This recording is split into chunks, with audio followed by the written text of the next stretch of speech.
Hello everyone, आप सभी लोगों का स्वागत है टीचिंग परीक्षा के आज के इस वीडियो में, जिसके अंदर में फ्रेंड्स बिहार शिक्षक भर्ती टीआरई 4.0 के लिए हमारी जो विशेष श्रृंखला चल रही है उसको एक कदम और आगे बढ़ाते हुए बहुत सारे इंपॉर्टेंट क्वेश्चंस को हम लोग डिस्कस करने वाले हैं।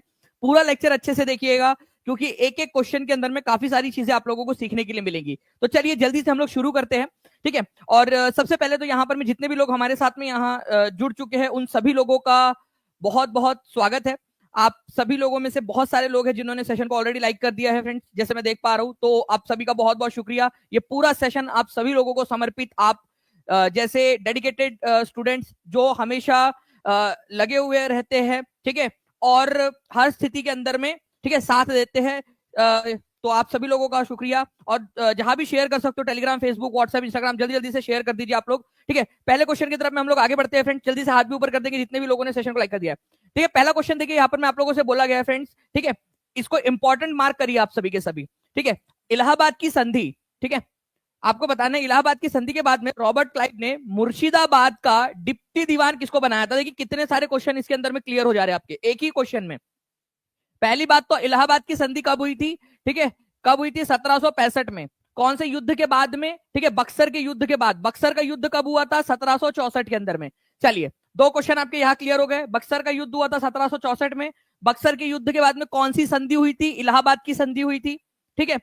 ये संधि कब हुई थी? 1765 में, अगले साल, ठीक है, इलाहाबाद की संधि। इसके अंतर्गत, ठीक है, बंगाल, बिहार और उड़ीसा का जो दीवानी अधिकार है, जो टैक्स इकट्ठा करने का जो अधिकार है, वो किसको दे दिया गया था? ईस्ट इंडिया कंपनी को दे दिया गया था। तो रॉबर्ट क्लाइव ने मुर्शिदाबाद का डिप्टी दीवान, मतलब कि जिसकी जिम्मेदारी रहेगी टैक्स इकट्ठा करने की, मुर्शिदाबाद से जो प्रशासन चलाया जाता है, बेसिकली बंगाल का प्रशासन चलाया जाता था, बंगाल का, ठीक है। तो बंगाल का जो प्रशासन चलाया जाता था, मुर्शिदाबाद उसकी राजधानी थी उस समय में, ठीक है। तो उसका डिप्टी दीवान किसको बनाया था? तो मोहम्मद रजा खान को बनाया था, ठीक है। ये याद रखना आप लोगों ने। आंसर इसका ऑप्शन नंबर ए हो जाएगा फ्रेंड्स, ठीक है, मोहम्मद रजा खान। ओके। प्रसार भारती के ऊपर में इस पर एक सीरीज भी आई थी एक समय में, जिसका नाम था भारत एक खोज, ठीक है, डीडी नेशनल के ऊपर में। उसका एक वीडियो था, वो मैंने पेड क्लास के अंदर में, पेड ऐप के अंदर में आप लोगों के लिए डाला हुआ भी है। मुझे उम्मीद है कि आप लोगों ने देखा होगा। उसके अंदर में इनके बारे में, मोहम्मद रजा खान और उसका थोड़ा सा, ठीक है, चित्रण किया गया है, ठीक है। तो मोहम्मद रजा खान जो है, इनको जिम्मेदारी दे दी गई थी टैक्स इकट्ठा करने की, ये याद रखना आप लोगों ने।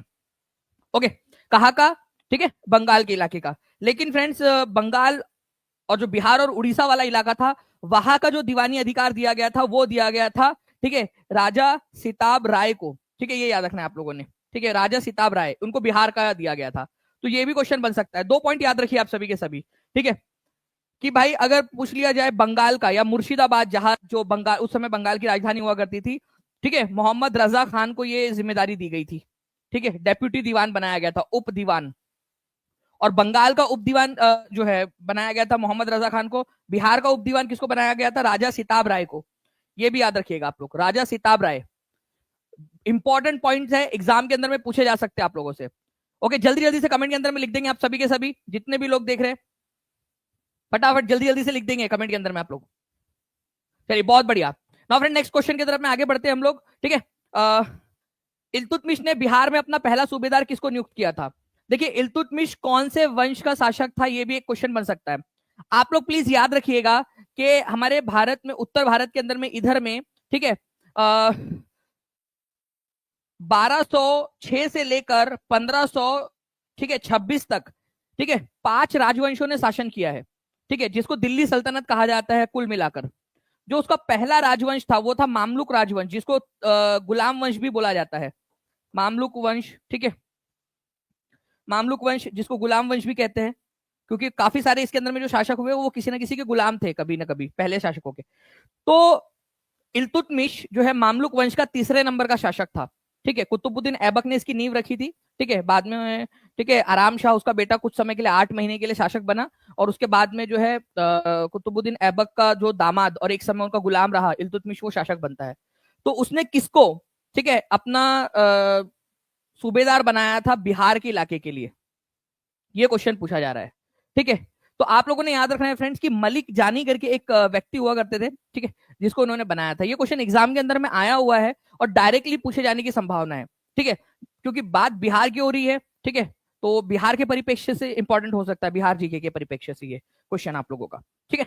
तो इल्तुतमिश ने बिहार में अपना पहला सूबेदार किसको नियुक्त किया था? तो मलिक जानी को किया था। ये याद रख लीजिएगा आप लोग। ओके, इंपॉर्टेंट पॉइंट एग्जाम के अंदर में पूछ सकता है। सूबेदार बेसिकली उस समय का आज जैसे राज्यपाल वगैरह भेजे जाते हैं ना वहां का शासन संभालने के लिए, ठीक है, केंद्र के तरफ से, वैसे ही उस समय उस तरीके का आप लोग समझ लीजिए।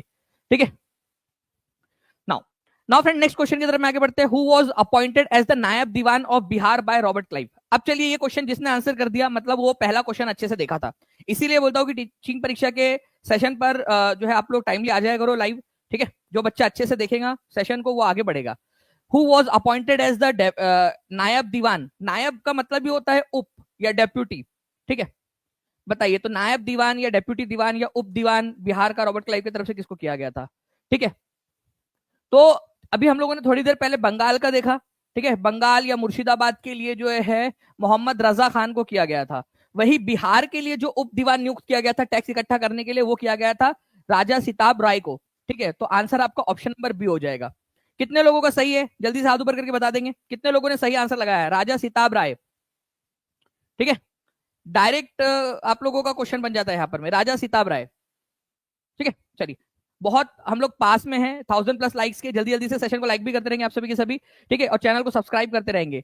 What was the ancient name of Bihar Sharif? अब देखिए फ्रेंड्स, यहां पर मैं आप लोगों से क्या पूछा गया है कि बिहार शरीफ इसका एंशिएंट नेम क्या था? अब ये इंटरेस्टिंग क्वेश्चन है आपका, बताइए बिहार शरीफ का प्राचीन नाम क्या था?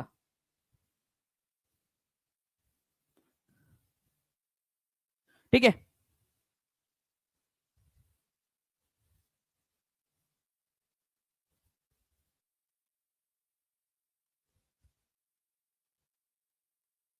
चलिए, बिहार शरीफ जो है फ्रेंड्स बेसिकली ये आता कहां पर में? आज के ये नालंदा डिस्ट्रिक्ट के अंदर में आप लोगों को मिलेगा। पहली बात तो नालंदा डिस्ट्रिक्ट के अंदर में। ओके, ये समझ में आ गया आप लोगों को? बिहार शरीफ का पहले जो नाम था वो था उदंतपुर, और इसी के नाम के ऊपर में अगर आप लोगों को याद हो उदंतपुरी मठ भी बनाया गया था, उदंतपुरी मठ। ठीक है, तो ये याद रख लीजिएगा आप लोग, इंपॉर्टेंट पॉइंट है, एग्जाम के अंदर में पूछे जाने की बहुत अधिक संभावना बनती है। ठीक है, पटना से करीब 80 किलोमीटर की दूरी के ऊपर में नालंदा के अंदर में है ये उदंतपुर, या उदंतपुरी के नाम से भी इसको जाना जाता था। ठीक है, और फिर जो है फ्रेंड्स यहाँ पर में विहार और बौद्ध विहार बहुत सारे थे, जैसे मैंने आपको बताया उदंतपुरी मठ भी था यहाँ पर में। तो विहार से जैसे बिहार का पूरा नाम पड़ा है, ठीक है, बिहार से ही बिहार नाम पड़ा है, वैसे ही इसका भी नाम बिहार शरीफ। ठीक है, क्योंकि यहाँ पर में कई सारे वो शरीफ नाम इसलिए जुड़ गए क्योंकि बिहार शरीफ या बिहार शरीफ एक त्रुटिपूर्ण नाम है। ठीक है, बिहार का, क्योंकि यहाँ पर में कई सारे सूफी संतों का निवास हुआ करता था। ठीक है, सूफी संत कई सारे यहाँ पर में आकर बसे थे इस वजह से। ठीक है, चलिए, समझ में आ गई ये चीज आप लोगों को? तो उदंतपुरा या उदंतपुरी, ठीक है, ये याद रखना है आप लोगों ने। यहाँ मनीष कुमार बोल रहे कि मैं सर यही से हूं, चलिए बहुत बढ़िया। आगे बढ़ते हम लोग यहाँ पर में, इस पर्टिकुलर क्वेश्चन को आप लोग याद रखिएगा, एग्जाम के अंदर में पूछे जाने की संभावना है आप लोगों की। तो उदंतपुर या उदंतपुरी कहा जाता है यहाँ पर में। ठीक है, और यहाँ पर में जो है वो धर्मपाल के द्वारा उदंतपुरी जो है मठ की भी स्थापना की गई थी। Which of the following is not a part of geographical division of Bihar? मतलब बिहार का पार्ट नहीं है। अरावली श्रेणी, शिवालिक, ठीक है, plains of Bihar, southern plateau region, ठीक है, दक्षिणी पठारी क्षेत्र, इनमें से कोई नहीं। बताइए, बिहार का बिल्कुल पार्ट नहीं है, बिहार से इसका कोई लेना देना नहीं है। ये ज्योग्राफी का एक क्वेश्चन, बिहार ज्योग्राफी का।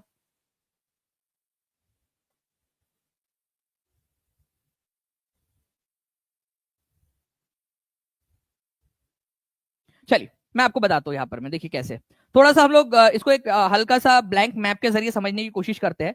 मान लेते हैं यहाँ पर में बिहार है, ठीक है, इधर में बिहार है, तो यहाँ पर में आप लोगों को जो है फ्रेंड्स अरावली रेंज देखने के लिए मिलती है।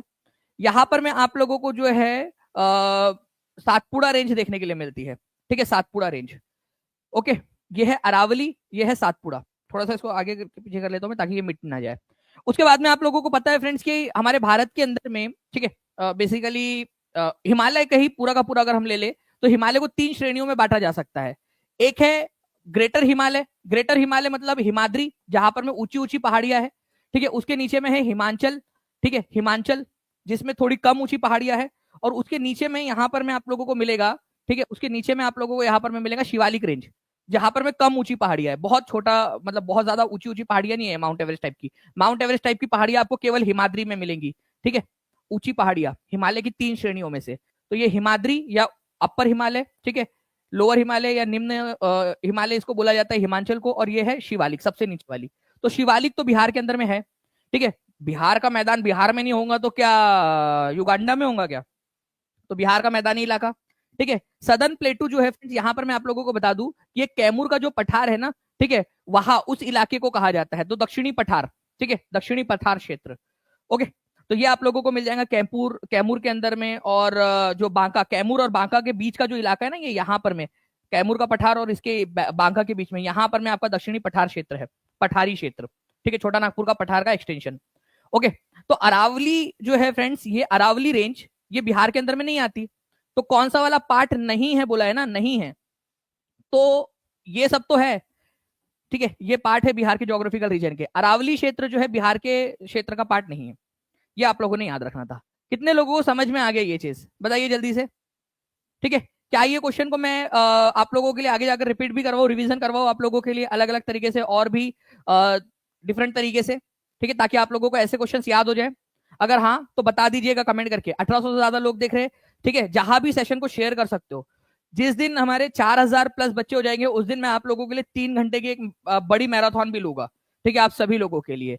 तो हर एक बच्चे ने यहाँ पर मैं क्या करना है, इस सेशन को दबा के शेयर कर देना है, जहां भी शेयर कर सकते हो, टेलीग्राम, फेसबुक, व्हाट्सएप, इंस्टाग्राम, हर जगह पे शेयर कर दीजिए। अगर आज 4000 हो गए बच्चे, तो कल मैं 3 घंटे का सेशन आप लोगों के लिए ले लूंगा, बड़ा मैराथन, ठीक है, जिस दिन हमारे 4000 बच्चे हो जाएंगे। ये याद रखिए आप लोग, यहाँ पर मैं लाइव, तो आप सभी लोगों की जिम्मेदारी बनती है हर एक बच्चे की कि सेशन को लाइक कर दे और शेयर कर दे, ठीक है, जहां जहां शेयर कर सकते हो शेयर करते रहेंगे, और लाइव आ जाइए। नाउ नेक्स्ट क्वेश्चन की तरफ में आगे बढ़ते हैं फ्रेंड्स। यहाँ पर में कौन सी नदी बिहार के मैदान की उत्तरी सीमा बनाती है? अब यहाँ पर में आप लोग समझिए कि बिहार का जो ये बिहार है, ठीक है, तो बिहार के मैदान की उत्तरी सीमा, ठीक है, बनाती है। तो बिहार का मैदान, बिहार का मैदानी इलाका आप लोगों को बीच के अंदर में मिल जाएगा यहाँ पर में। ओके, तो कौन सी नदी बिहार के मैदान की उत्तरी सीमा बनाती है? कटिहार के कुर्सेला में गंगा से मिलकर राज्य के उत्तरी भाग के जल निकासी में मदद करती है। अब ये क्वेश्चन तो यहीं पे क्लियर हो गया यार, कटिहार जिले के कुर्सेला में जाकर मिलती है, कौन है वो, ठीक है, ओके, कौन है वो जो गंगा नदी में कटिहार में कुर्सेला में जाकर मिल जाती है, ठीक है, वहां से क्लियर हो गया आप लोगों का। एक एजुकेटेड गैस आप लोग यहाँ पर में लगा सकते थे, ठीक है। तो कोसी नदी जो है फ्रेंड्स, ये याद रखना है आप सभी लोगों ने, कोसी नदी, ठीक है। तो आप लोगों का जो आंसर है ऑप्शन नंबर डी हो जाएगा। कोसी रिवर जो है फ्रेंड्स, ये नदन बाउंड्री बनाती है बिहार के उत्तरी मैदान की, ठीक है, ये याद रखना है आप सभी लोगों ने।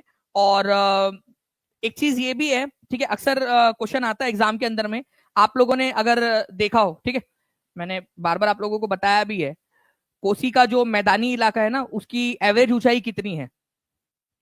आया हुआ है क्वेश्चन, ये याद है आप लोगों को, ठीक है, एवरेज ऊंचाई कितनी है यहाँ पर में कोसी के मैदानी इलाके की? बता सकता है कोई? कल भी बताया था मैंने ये क्वेश्चन का आंसर आप लोगों को, ठीक है, बहुत ज्यादा ऊंचा नहीं है मैदान इलाका उसका। ना फ्रेंड, नेक्स्ट क्वेश्चन की तरफ में आगे बढ़ते हैं। अब देखिए, ये क्वेश्चन का आंसर आप लोगों ने लगाना है, और जयप्रकाश नारायण की पुस्तकों का, ठीक है, पूरा का पूरा मैंने आप लोगों को जो 5 पुस्तकें सारी याद करवाई है आपको। कितने लोग थे नॉलेज कैप्सूल के अंदर में उस दिन? जयप्रकाश नारायण की बुक्स आप लोगों को मैंने प्रोवाइड करवाया है, वो कि आपको याद रखना है, हो सकता है उसमें से एक क्वेश्चन आएगा और वो क्वेश्चन आपको आगे बढ़ा देगा, ठीक है। 13 मिनट में 2000 से ज्यादा बच्चे जुड़ चुके हैं। अगर हर एक बच्चा एक एक जगह पे भी शेयर कर देगा, ठीक है, तो हम 4000 के पार हो जाएंगे, और जिस दिन 4000 बच्चे के पार हो जाएंगे, उसके अगले दिन मैं 3 घंटे का मैराथन आप लोगों के लिए लूंगा, प्रॉमिस। तो जयप्रकाश नारायण ने निम्नलिखित में से कौन सी पार्टी बनाई थी? कांग्रेस सोशलिस्ट पार्टी, भूदान आंदोलन party, Praja socialist party, more than one of the above, none of the above. तो देखिए फ्रेंड्स, अगर मैं बात करूं जयप्रकाश नारायण की, तो जयप्रकाश नारायण का जो जन्म है 1902 में हुआ था, ठीक है, 11 अक्टूबर को, 11 अक्टूबर को, ये आप लोग याद रख लीजिएगा, ठीक है। उन्होंने सोशलिस्ट पार्टी, ठीक है, कांग्रेस सोशलिस्ट पार्टी का गठन किया था, और बाद में उन्होंने प्रजा सोशलिस्ट पार्टी भी बनाई थी एक, ठीक है, कांग्रेस सोशलिस्ट पार्टी और प्रजा सोशलिस्ट पार्टी, ठीक है, ये याद रखना है आप लोगों ने। तो ये 2 पार्टी जो है इन्होंने बनाई थी। इसके अलावा जो है इनको रमन मैग्सेसे पुरस्कार से भी सम्मानित किया गया है। इसको रमन मैग्सेसे को एशिया का नोबेल बोला जाता है, एशिया का नोबेल प्राइज, ठीक है, एशिया का नोबेल प्राइज बोला जाता है रमन मैग्सेसे पुरस्कार। तो पब्लिक सर्विसेज के लिए 1965 में इनको दिया गया था। इंपॉर्टेंट पॉइंट एक आप लोगों का ये भी क्लियर हो गया, ठीक है, ये भी याद रखिएगा आप लोग, ओके। तो ये दो पार्टीज उन्होंने बनाई थी, ठीक है। तो आप लोगों का आंसर क्या हो जाएगा, कांग्रेस सोशलिस्ट पार्टी, ठीक है, और प्रजा सोशलिस्ट पार्टी, ठीक है। ये दो पार्टियों का गठन किया था, इसी वजह से जो आंसर है आपका हो जाएगा option number D, more than one of the above. तो इस तरह के क्वेश्चंस आपको टीचिंग परीक्षा पर करने के लिए मिलेंगे। इस तरह के क्वेश्चन जहां पर में none of the above, more than one of the above भी आंसर होते हैं, ठीक है, वो भी क्वेश्चंस आप लोगों को करने के लिए मिलेंगे, ठीक है, ये याद रखना है आप लोगों ने। ओके, तो एक्स्ट्रा पॉइंट्स जो आप लोगों को बता रहा हूं प्लीज वो भी आप लोग याद रखती जाइएगा कि जयप्रकाश नारायण जी को रमन मैग्सेसे पुरस्कार से कब सम्मानित किया गया। ये क्वेश्चन एक बन सकता है। एक क्वेश्चन और बन सकता है, जयप्रकाश नारायण जी को भारत रत्न से कब सम्मानित किया गया। ये भी एक क्वेश्चन बन सकता है आपका, ठीक है। अभी कर्पूरी ठाकुर जी को किया गया 2024 में, आप लोगों को याद है, लेकिन जयप्रकाश नारायण जी को जो है फ्रेंड्स ऑलरेडी भारत रत्न से सम्मानित किया जा चुका है, ठीक है, भारत रत्न से 1999 के अंदर में, उनके मृत्यु के उपरांत 1999 के अंदर में, 1999 के अंदर में इनको भारत का जो सर्वोच्च सम्मान है भारत रत्न, ठीक है, उसे सम्मानित किया जा चुका है। ये भी पॉइंट याद रखना है। अगर आप अच्छे से पढ़ोगे, जितना ज्यादा आप लोगों का रिस्पॉन्स रहेगा ना, उतना ज्यादा मुझे मजा आएगा और ज्यादा एक्स्ट्रा डीप में जाके पढ़ाने में आप लोगों को। तो जितने लोग देख रहे हैं अपना अपना रिस्पॉन्स देते रहिए, सेशन को लाइक करते रहना है आप लोगों ने, ठीक है, हर एक सेशन को टीचिंग परीक्षा के। मैं बता रहा हूं आपको कि जितना रिस्पॉन्स आप लोगों का रहता है उतना ज्यादा मजा आता है फिर आप लोगों को पढ़ाने में, ठीक है। नाउ नेक्स्ट क्वेश्चन जो है फ्रेंड, निम्नलिखित में से किस लेखक ने तारीख शेर शाही लिखी। अब ये देखिए फ्रेंड्स, तारीख शेर शाही, ठीक है। अब ये शेर शाह जो है फ्रेंड्स ये बिहार से रिलेटेड था, इसी वजह से ये क्वेश्चन इंपॉर्टेंट हो जाता है, क्योंकि इसका जन्म ही बिहार में हुआ था और बिहारी है, ठीक है, शेर शाह बेसिकली एक तरीके से। इसका मकबरा कहां पर में ये भी बता देना आप लोग, शेरशाह का मकबरा, शेरशाह सूरी का।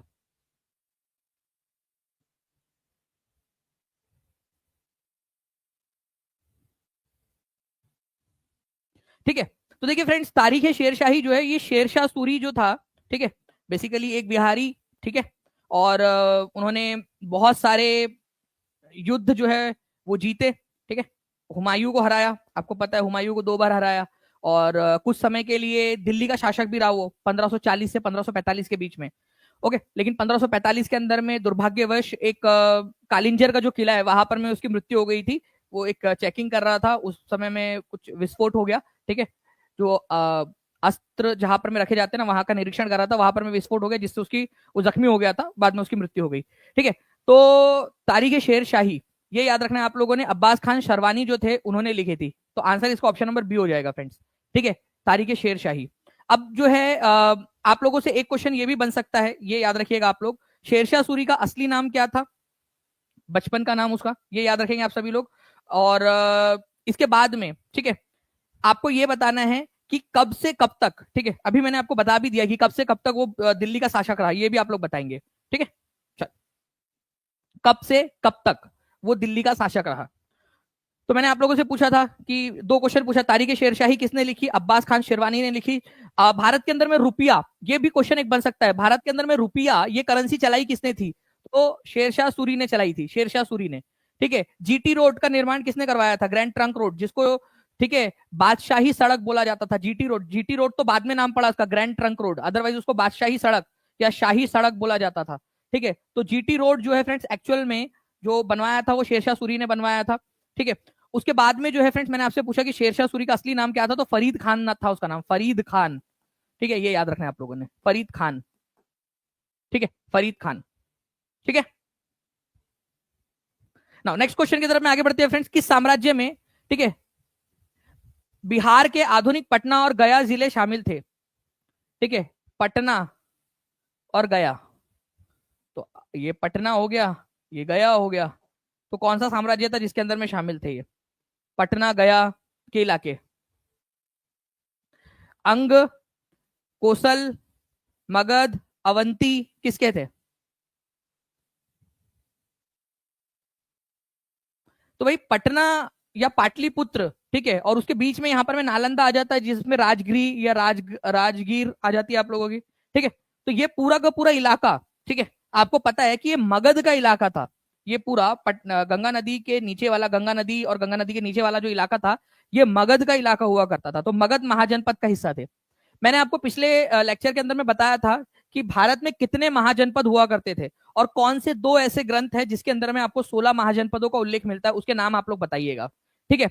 तो महाजनपद मतलब बड़े बड़े कंट्री, जनपद का मतलब ये होता था उस समय में एक तरीके से जहां लोग रहते हैं, जनपद जहां लोगों के पैर पड़े हैं और लोगों का बसा हुआ है, ठीक है। और जब वो जनपद बड़े होते गए तो उनको महाजनपद या महान जनपद बोला जाने लगा, बड़े बड़े इलाके, ठीक है। उनको हम लोग कई बार महान देश या फिर ग्रेट कंट्रीज या बड़ी कंट्रीज के रूप में भी ट्रांसलेट करते हैं, ठीक है। तो बिहार का दक्षिणी भाग जो है, ठीक है, पटना, गया, नालंदा, जहानाबाद, औरंगाबाद, अरवल, ये सब जो इलाका है, जो दक्षिणी बिहार का इलाका है, ये मगध के अंदर में आता था, ठीक है। ये याद रखना है आप सभी लोगों ने, इंपॉर्टेंट है, एग्जाम के अंदर में आप लोगों से पूछ सकते हैं, ठीक है। चलिए नेक्स्ट क्वेश्चन के तरफ में हम लोग आगे बढ़ते हैं फ्रेंड्स, आप लोगों के, ठीक है।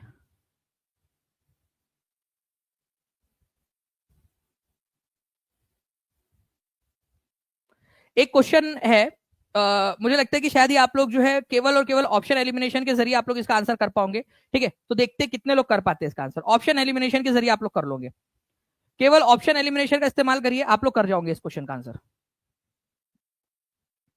1500 प्लस लाइक्स हो चुके हैं यहाँ पर में, ठीक है। मैं आप लोगों से अभी भी कह रहा हूं, जितने भी बच्चे देख रहे हैं जल्दी से शेयर कर देंगे, जहां जहां भी शेयर कर सकते हो। 4000 बच्चे जिस दिन लाइव हो जाएंगे, आज होंगे कल होंगे, उसके अगले ही दिन आप लोगों के लिए 3 घंटे की मैराथन होंगी, ठीक है। तो हर एक बच्चे की जिम्मेदारी बन जाती है कि जल्दी जल्दी से शेयर कर दे जी। तो अब देखिए फ्रेंड्स, एक ही पॉइंट है जिससे आप लोग आराम से आंसर कर सकते थे, अगर आपको पता होता कि दक्षिण बिहार, अभी आपको बताया कि बिहार का दक्षिणी हिस्सा मगध के अंदर में आता था, ठीक है।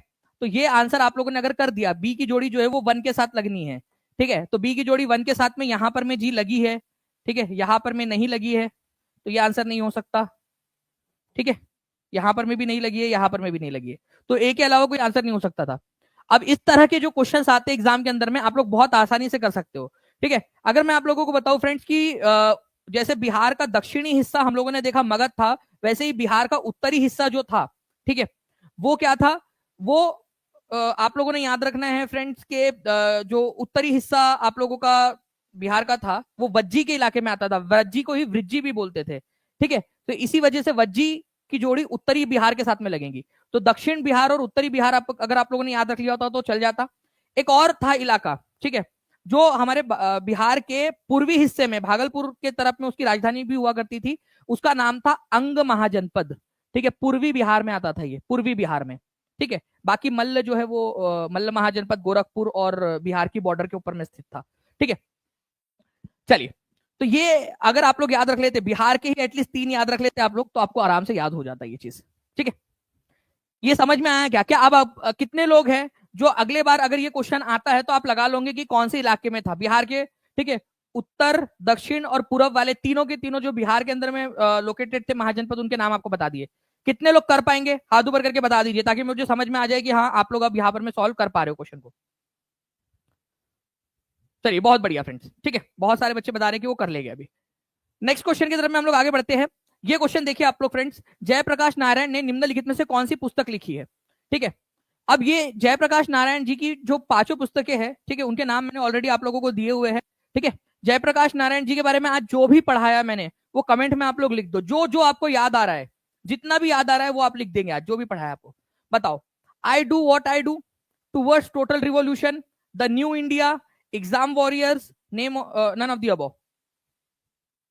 देखिए आप लोगों को मैंने एक जो है फ्रेंड्स इसके बारे में पूरा का पूरा पेड क्लास में आप लोग यहाँ पर मैं देख सकते हो, आपको करवाया हुआ है पूरा का पूरा, ठीक है। यहाँ पर मैं आप लोग देख भी पा रहे होंगे, ठीक है। जयप्रकाश नारायण की जो पुस्तकें, 5 पुस्तकें, कितने लोग थे नॉलेज कैप्सूल में, पेड बैच के अंदर में, ठीक है। हाथ ऊपर कर देंगे जिन लोगों को याद है, थोड़ा तो भी याद आ रहा होगा, क्योंकि मैंने आपसे उस समय आपको मोटिवेट भी किया था कि इसको याद कैसे करना है, बार बार रिवीजन करके, ठीक है। एक समय था जब आप लोगों को एबीसीडी भी नहीं आती थी, आपको 1 2 3 4 भी नहीं आता था, रिवीजन कर करके आप लोगों ने याद किए थे, ठीक है।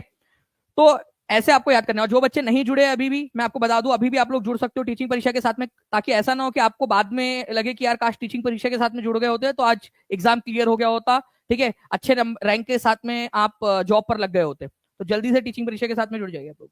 तो जयप्रकाश नारायण जो है फ्रेंड्स, टूवर्ड्स स्ट्रगल और, ठीक है, टूवर्ड्स टोटल रिवॉल्यूशन, ये 2 पुस्तकें जो है बड़ी इंपॉर्टेंट थी, जो मैंने आपको बोला था, संघर्ष की ओर, ठीक है, टूवर्ड्स स्ट्रगल और टूवर्ड्स टोटल रिवॉल्यूशन, टूवर्ड्स वाली जो है, towards struggle, towards total revolution, ठीक है।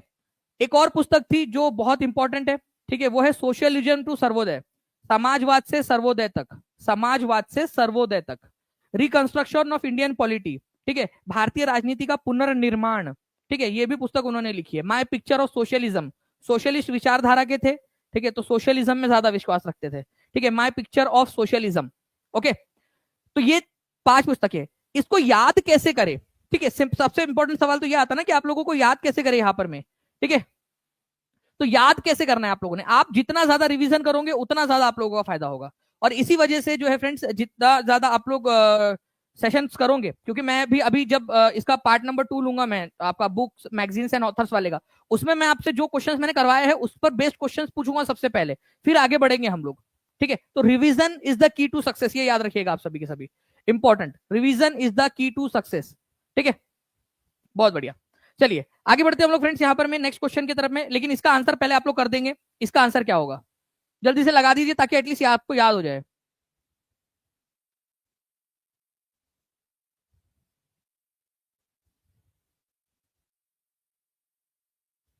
Thank you very much Dolly.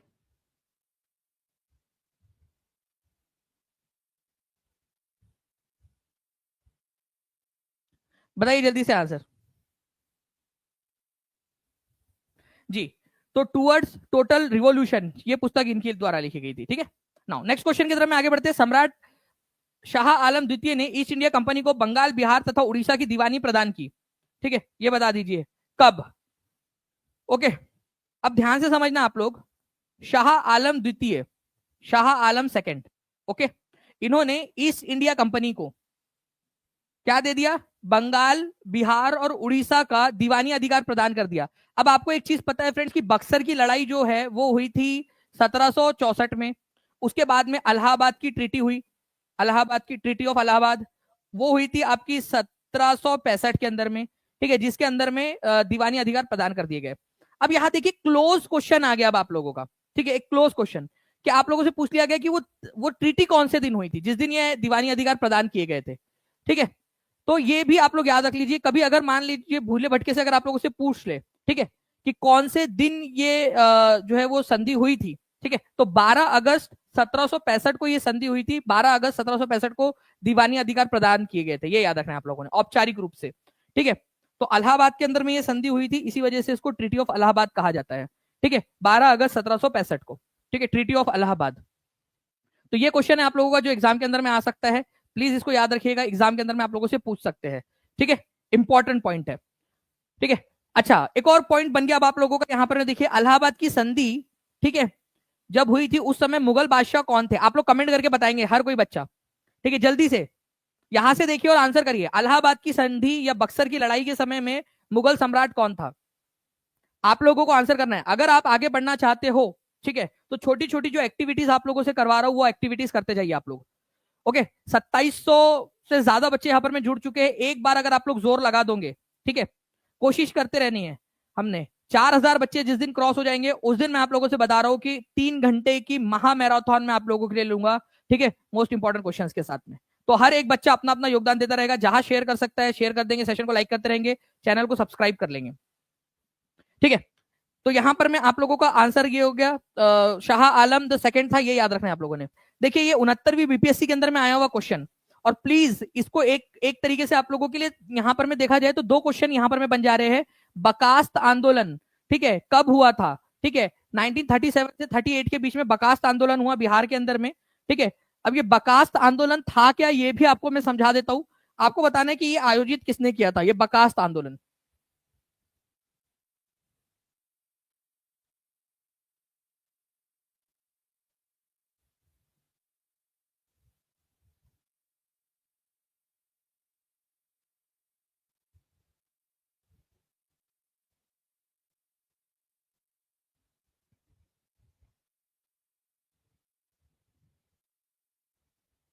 चलिए बहुत बढ़िया। देखिए फ्रेंड्स, अगर मैं आप लोगों से बात करूं यहाँ पर मैं बकास्त आंदोलन, इसमें क्या था कि जो किसान हुआ करते थे ना, उनको टैक्स देना होता था या रेंट देना होता था, ठीक है, लगान देना पड़ता था।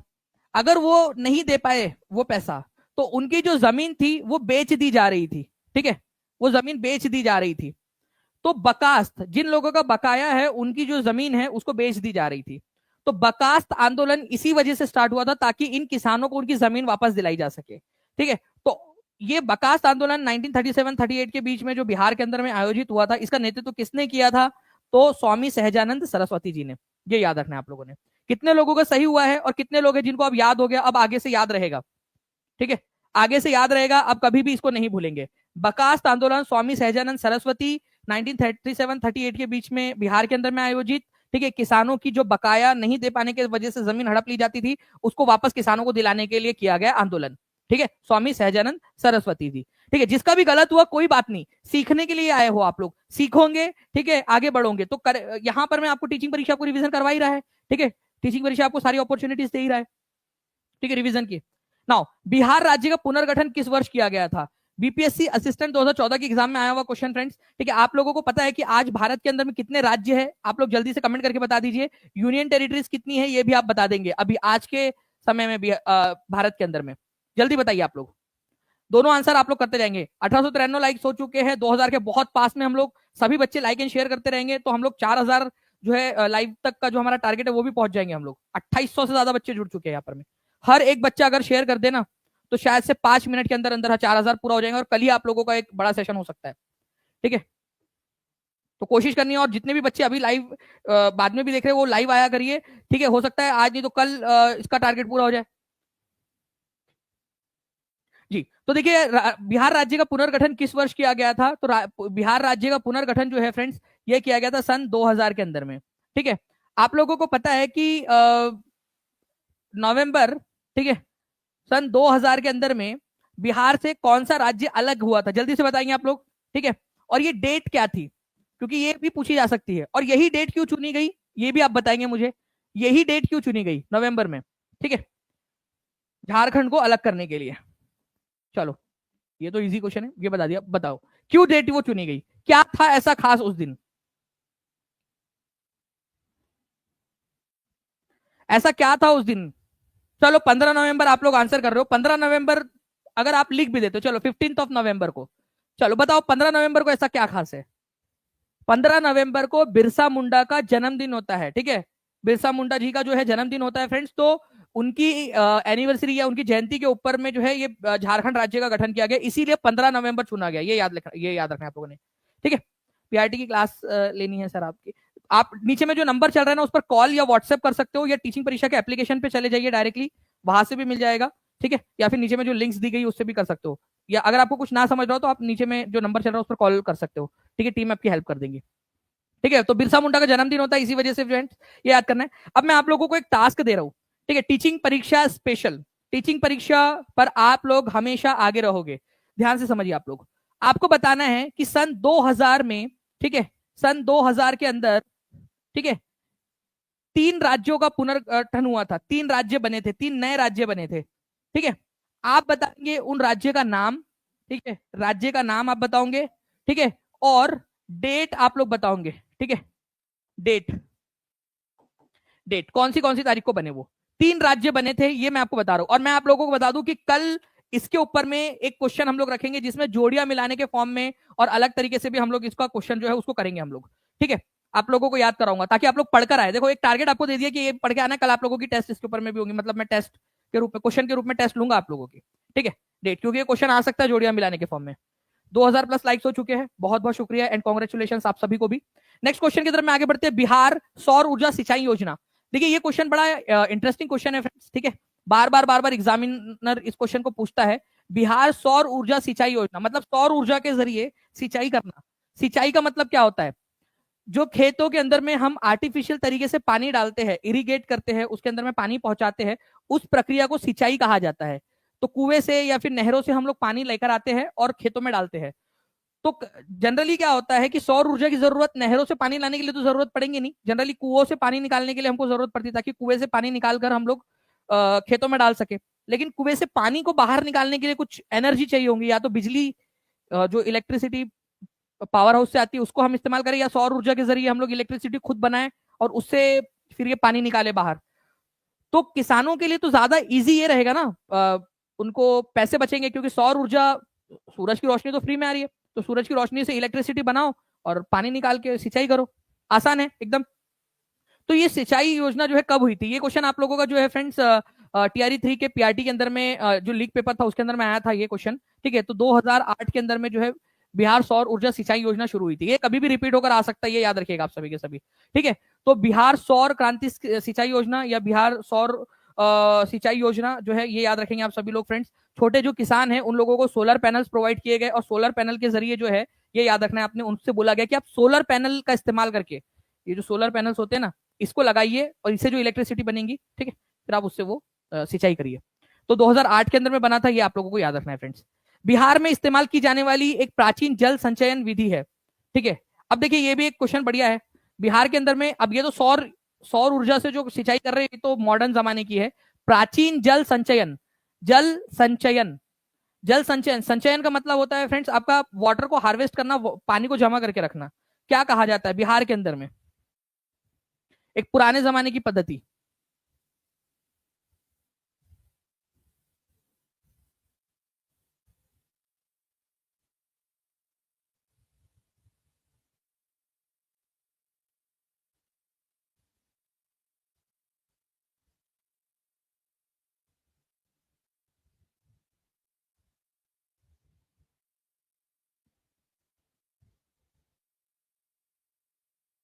चलिए, तो देखिए फ्रेंड्स क्या होता है ना, बिहार के अंदर में करीब 5,000 साल पहले, 5,000 सालों से, ठीक है, बिहार के इलाके के अंदर में ये प्रथा जो है पानी को संचयन करने की जो इलाकी है, जो कला है, वो की जा रही थी इस्तेमाल के अंदर में। ठीक है, अब तो चलो उसका इस्तेमाल नहीं हो रहा है। ठीक है, समय के साथ में जो प्राचीन चीजें थी उसको भूल गए। पाइन्स इसको कहा जाता था, ये याद रखना है आप लोगों ने। पाइन होता क्या था कि बारिश के समय में जब नदियों के अंदर में पानी ज्यादा आ गया है, ठीक है, तो नदियों का जो पानी है उसको एक चैनल के थ्रू, ठीक है, एक नहर के थ्रू, एक बड़े से 3 तरफ से घिरे हुए जलाशय के अंदर में जमा कर दो।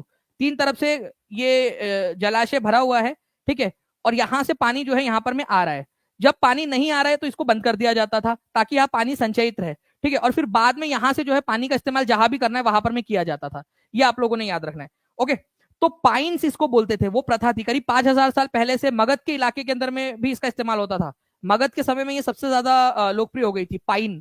ठीक है, तो ये याद रखना है आप लोगों ने, पाइन इस प्रथा को कहा जाता है, पाइन प्रथा। तो बिहार के अंदर में जो जल संचयन संचयन की या पानी को जमा करने की जो प्रणाली थी उसका नाम क्या है?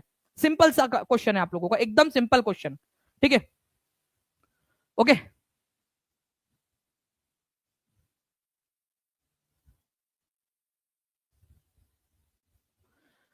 ठीक है, ये आप लोगों को समझ में आ गया, पाइन। नाउ नेक्स्ट पॉइंट की तरफ में हम लोग आगे बढ़ते हैं फ्रेंड्स, आप लोगों का। ठीक है, आगे बढ़े हम लोग नेक्स्ट क्वेश्चन की तरफ में। उससे पहले मैं आप लोगों को बता दूं कि एनसीईआरटी, जो न्यू एनसीईआरटी है फ्रेंड्स, उसका कोर्स लॉन्च हो चुका है।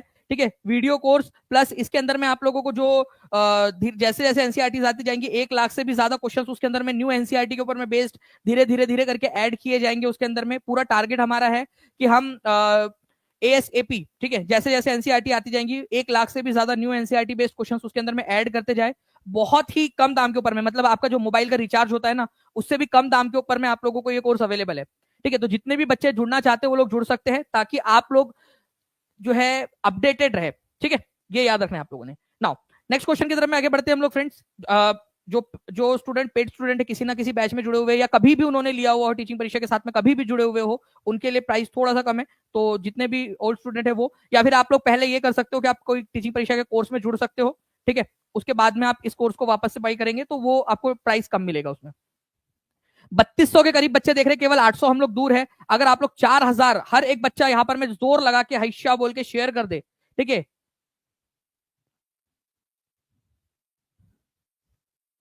तो जो है फ्रेंड्स यहां पर में हो जाएगा। ठीक है, देखिए फ्रेंड, निम्नलिखित में से कौन सा बिहार का पहला सामुदायिक पक्षी अभ्यारण्य है? ठीक है, कम्युनिटी बर्ड सेंचुरी। तो देखिए गोगाबेल, अगर आप लोगों ने नाम सुना हो, एक ऑक्सबो लेक है आपका, मतलब नदी के वजह से, नदी के कटाव के वजह से बनता है। ठीक है, तो गोगाबील ऑक्सबो लेक, तो ये आप लोगों को मिलेगा कटिहार जिले के अंदर में। ठीक है, तो गोगाबील जो बर्ड सेंचुरी है, ये बिहार राज्य का पहला कम्युनिटी रिजर्व है। ठीक है, ये याद रखना है आप लोगों ने, पक्षियों के प्रोटेक्शन के लिए ये प्रोटेक्टेड एरिया है। ठीक है, और बिहार का पहला सामुदायिक पक्षी अभयारण्य के रूप में इसको मान्यता मिली थी? तो गोगा बिल कटिहार जिले के अंदर में, कहां पर में, ये भी क्वेश्चन बन सकता है। देखो अपने आप में एक इंपॉर्टेंट क्वेश्चन, ठीक है। मैं टीम से रिक्वेस्ट करूंगा कि प्लीज इस क्वेश्चन को भी डाल दिया जाए कि गोगा बिल जो है वो कहां पर में लोकेटेड है, ये कौन से जिले के अंदर में लोकेटेड है, ये क्वेश्चन आ सकता है आप लोगों का, ठीक है। इस क्वेश्चन को डाला जा सकता है, कितने लोग जानते हैं, कितने लोग चाहते हैं कि इस क्वेश्चन को डाल दिया जाए कि गोगा बिल, ठीक है, एक ऑक्सबो लेक है, ओके।